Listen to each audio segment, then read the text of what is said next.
ओम शांति। 3 जुलाई 2021। बाबा के महावाक्य। मीठे बच्चे, अब तुम्हें नई दुनिया में चलना है। ये दुख के दिन पूरे हो रहे हैं, इसलिए पुरानी बीती हुई बातों को भूल जाओ। प्रश्न: तुम कर्मयोगी बच्चों को कौन सा अभ्यास निरंतर करना चाहिए? उत्तर: अभी अभी शरीर निर्वाह अर्थ देह में आए और अभी अभी देही अभिमानी। देह की स्मृति बिगर कर्म तो हो नहीं सकता, इसलिए अभ्यास करना है कि कर्म किया, देह अभिमानी बने, फिर देही अभिमानी बन जाओ। ऐसा अभ्यास तुम बच्चों के सिवाय दुनिया में कोई कर नहीं सकता। गीत जाग सजनिया जाग। ओम शांति। रूहानी बाप कहते हैं, मीठे मीठे रूहों ने अथवा बच्चों ने यह गीत सुना। इसको कहा जाता है ज्ञान का गीत। ये गीत तो बहुत अच्छा है। तुम आत्माएं अब जाग गई हो। ड्रामा के राज को भी अभी तुम जान गए हो।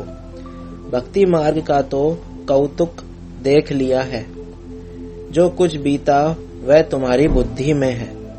तुम अपने बीते हुए 84 जन्मों की हिस्ट्री को जानते हो। बाप ने 84 जन्मों की कहानी सुनाई है। ये है नई दुनिया के लिए नई बातें। बाप द्वारा तुम नई बातें सुनते हो। बाप बच्चों को धीरज देते हैं। बच्चे, अब नई दुनिया में चलना है तो पुरानी बातों को भूल जाओ। ये वेद शास्त्र जो भी भक्ति मार्ग की सामग्री है, ये सब खत्म होनी है। वहाँ भक्ति मार्ग का चिन्ह भी नहीं रहता। वहाँ तो भक्ति का फल मिल जाता है। भक्तों को बाप आकर फल देते हैं। बच्चों ने जाना बाप कैसे आकर भक्ति का फल देते हैं। जिसने सबसे जास्ती भक्ति की है, उनको जरूर जास्ती फल मिलेगा। ज्ञान का पुरुषार्थ भी वह जास्ती करेगा। तुम जानते हो, हम आत्माओं ने जास्ती भक्ति की है। जरूर ज्ञान में भी वह तीखे जाएंगे। तब इन लक्ष्मी नारायण जैसा उच्च पद पाएंगे। अब ज्ञान और योग के लिए तुम्हारा पुरुषार्थ है देही अभिमानी हो रहना है, फिर देहधारी भी होना है। कर्म करते हुए बाप को याद करना है। देह बिगैर तो हम कर्म कर ना सके, यह तो ठीक है। बाबा को याद करना है, परंतु अपने को आत्मा समझे। देह को भूला देने से काम नहीं होगा। कर्म तो करना ही है। बाप की याद में बहुत मजा है।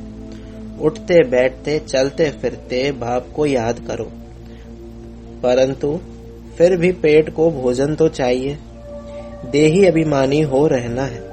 देही अभिमानी इस समय तुम बच्चों के सिवाय कोई भी नहीं। भले अपने को आत्मा भी समझें, परंतु परमात्मा का परिचय नहीं। भले समझें हम आत्मा अविनाशी है, यह शरीर विनाशी है, परंतु यह समझने से विकर्म विनाश नहीं होंगे। कहते भी हैं, पुण्य आत्मा पतित आत्मा। मैं आत्मा हूँ, मेरा ये शरीर है। यह तो कॉमन बात है। मूल बात बाप समझाते हैं कि मुझे याद करो। शरीर निर्वाह अर्थ देह अभिमान में तो आना है। देह को खिलाना भी है। देह बगैर तो कुछ कर नहीं सकते। हर जन्म में अपना शरीर निर्वाह करते आते हो। कर्म करते हुए भी अपने माशूक को याद करना है। उस माशूक का किसी को पूरा पता नहीं है। उस माशूक अथवा बाप से हमको वर्षा मिलना है और उनकी याद से विकर्म विनाश होंगे। ये कोई नहीं समझाते हैं। तुम बच्चे नई बातें सुनते हो। तुम जानते हो घर जाने का हमको रास्ता मिला है। अपने घर जाकर फिर राजधानी में आएंगे। बाबा नया मकान बनाते हैं तो जरूर दिल होगी ना कि उसमें जाकर बैठे। अब तुमको रास्ता मिला है जिसको और कोई नहीं जानते। कितने भी यज्ञ तप आदि करते, माथा फोड़ते रहते हैं, सदगति को पा नहीं सकते। इस दुनिया से उस दुनिया में जा नहीं सकते। यह भी समझना चाहिए। शास्त्रों में लाखों वर्ष लिख दिया है इसलिए मनुष्यों की बुद्धि काम नहीं करती है। तुम अच्छी रीति समझ सकते हो। कल की बात है। भारत तो स्वर्ग था। हम आदि सनातन देवी देवता धर्म वाले थे। देवी देवता धर्म बहुत सुख देने वाला है। भारत जैसा सुख कोई भी पा नहीं सकता। स्वर्ग में तो और कोई धर्म वाला जा ना सके। तुम्हारे जैसा सुख और कोई को हो ना सके। कितना भी प्रयत्न करे, धन खर्च करे, फिर भी स्वर्ग में जो सुख है वह मिल ना सके। किसको हेल्थ होगी तो वेल्थ नहीं होगी, किसको वेल्थ होगी तो हेल्थ नहीं होगी। यह है ही दुख की दुनिया। तो अब बाप कहते हैं, हे आत्माएं जागो, तुमको अब ज्ञान का तीसरा नेत्र मिला है। कितनी जागृति आई है। तुम सारी दुनिया की हिस्ट्री ज्योग्राफी जानते हो। बाप जानी जाननहार है ना। इसका मतलब ये नहीं कि सबके दिलों को जानता है। ये कौन है, कितना समझाते हैं, ये कहाँ तक पवित्र रहते हैं, कहाँ तक बाबा को याद करते हैं। मैं हर एक तक ये ख्याल क्यों बैठ करूं।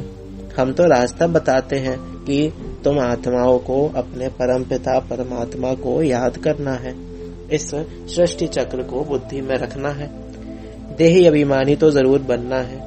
देह अभिमानी बनने के कारण तुम्हारी ये दुर्गति हुई है। अब तुमको बाप को याद करना है। गृहस्थ व्यवहार में रहते कमल फूल समान बनना है। स्वदर्शन चक्रधारी भी तुम हो। देवताओं को तो शंख आदि नहीं है। यह ज्ञान शंख आदि तुम ब्राह्मणों को है।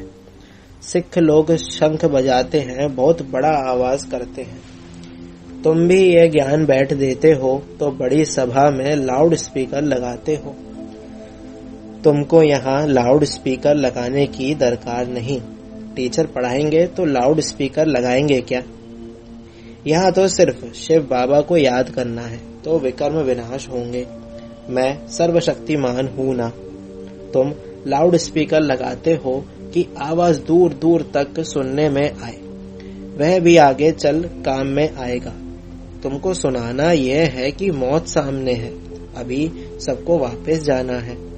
महाभारत लड़ाई भी सामने खड़ी है। गीता में भी लिखा हुआ है कि महाभारत लड़ाई लगी, विनाश हुआ। अच्छा फिर क्या हुआ। पांडव भी गल मरे। बाप समझाते हैं, पहले अगर विनाश हो जाए फिर तो भारत खंड भी खाली हो जाए। भारत तो अविनाशी खंड है, खाली तो होता नहीं। तुम जानते हो प्रलय तो होती नहीं। बाबा अविनाशी है तो उनका बर्थ प्लेस भी अविनाशी है। बच्चों को खुशी रहनी चाहिए। बाबा सर्व का सद्गति दाता, सुख शांति करता है। जो भी आते हैं कहते हैं शांति चाहिए। आत्मा को इतनी शांति क्यों याद आती है। शांति धाम आत्माओं का घर है ना। घर किसको याद नहीं रहेगा। विलायत में कोई मरता है तो चाहते हैं इनको अपनी जन्मभूमि में ले जाएं। यह अगर सबको पता होता कि भारत सर्व के सद्गति दाता, दुख से मुक्ति दिलाने वाले शिव बाबा का बर्थ प्लेस है तो उनका बहुत मान होता। एक ही शिव के ऊपर आकर फूल चढ़ाएं। अब तो कितनों के ऊपर फूल चढ़ाते रहते हैं। जो सबको सुख शांति देने वाला है उनका नाम निशान ही गुम कर दिया है। जो बाप को अच्छी रीति जानते हैं वही वर्षा लेने का पुरुषार्थ करते हैं। मेरा नाम ही है दुख हरता सुख करता। दुख से लिबरेट करके क्या करेंगे तुम जानते हो। शांति धाम में शांत रहते हैं, सुख धाम में सुख है। शांति धाम की जगह अलग, सुख धाम की जगह अलग। यह तो है ही दुख धाम। सबको इस समय दुख ही दुख है। अभी तुम जानते हो हम ऐसे सुख में जाते हैं जहाँ 21 जन्म कोई प्रकार का दुख नहीं रहेगा। नाम ही है सुख धाम। कितना मीठा नाम है। बाप कहते हैं तुमको कोई तकलीफ नहीं देते हैं। सिर्फ बाप को और वर्षे को याद करना है, अपने को आत्मा समझना है। यह ज्ञान तुमको बाबा सिखला रहे हैं। सतयुग में आत्मा का ज्ञान है। हम आत्मा यह शरीर छोड़ दूसरा जन्म लेंगे। इसको आत्म अभिमानी कहा जाता है। यह है रूहानी नॉलेज जो और कोई दे ना सके। रूह को रूहानी बाप आकर नॉलेज देते हैं। हर 5-4 वर्ष बाद देते हैं। मनुष्य तो बिल्कुल ही घोर अंधियारे में है। अब तुमको रोशनी मिली है, तुम अज्ञान नींद से जागे हो। सभी सजनिया का साजन है एक बाप।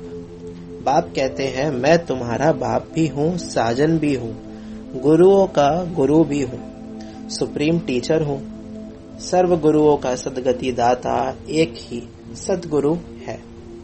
कहते हैं बच्चे मैं सर्व की सदगति करता हूँ, गति के बाद सदगति होती है।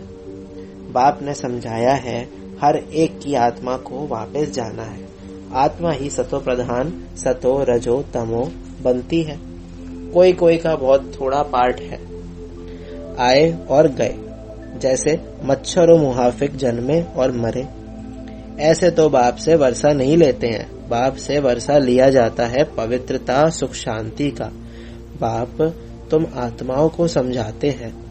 बाप तो है निराकार, वह भी इस मुख से आकर समझाते हैं। शिव बाबा के मंदिर भी बहुत उच्च उच्च बनाते हैं।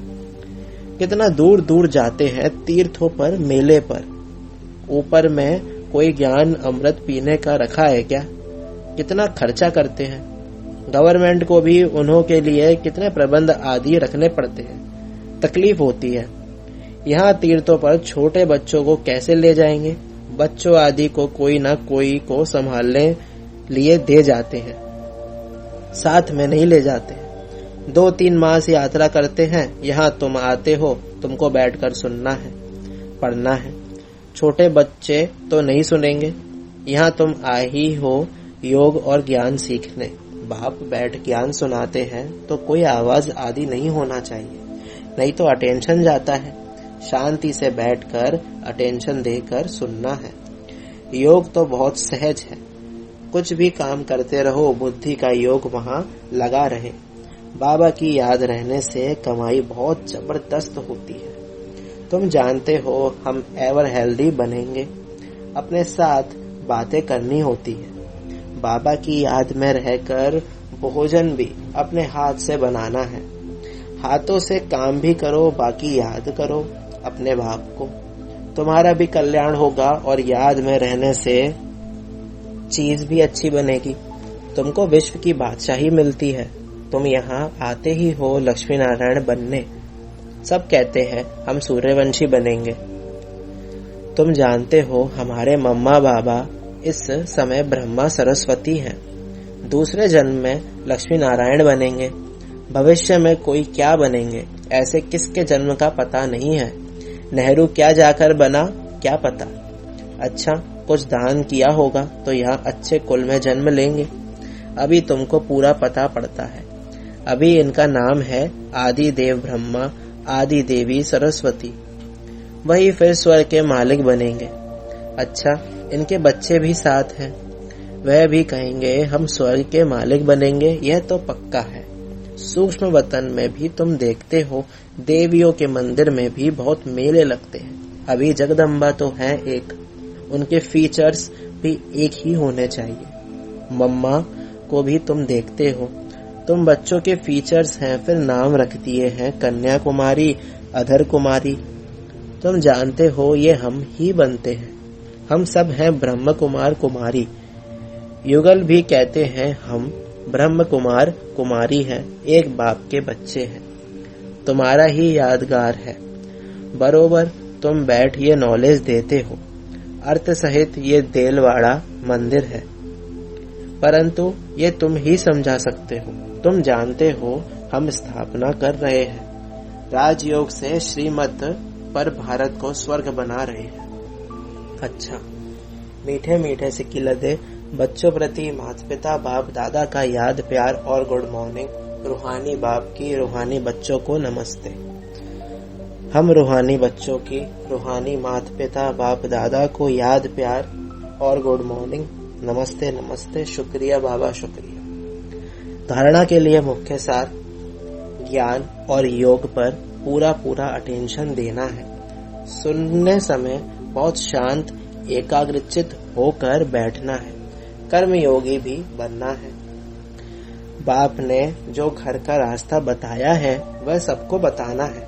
स्वदर्शन चक्रधारी बनने के साथ साथ ज्ञान शंख भी बजाना है। वरदान, एक बाप दूसरा ना कोई। इस पाठ की स्मृति से एक रस स्थिति बनाने वाली श्रेष्ठ आत्मा भव। एक बाप दूसरा ना कोई, ये पाठ निरंतर याद हो तो स्थिति एक रस बन जाएगी, क्योंकि नॉलेज तो सब मिल गई है। अनेक पॉइंट्स हैं, लेकिन पॉइंट्स होते हुए पॉइंट रूप में रहे, ये है उस समय की कमाल जिस समय कोई नीचे खींच रहा हो। कभी बात नीचे खींचेगी, कभी कोई व्यक्ति, कभी कोई चीज, कभी वायुमंडल, ये तो होगा ही, लेकिन सेकंड में ये सब विस्तार समाप्त हो, एक रस स्थिति रहे, तब कहेंगे श्रेष्ठ आत्मा भव के वरदानी। स्लोगन, नॉलेज की शक्ति धारण कर लो तो विघ्न वार करने के बजाय हार खा लेंगे। ओम शांति।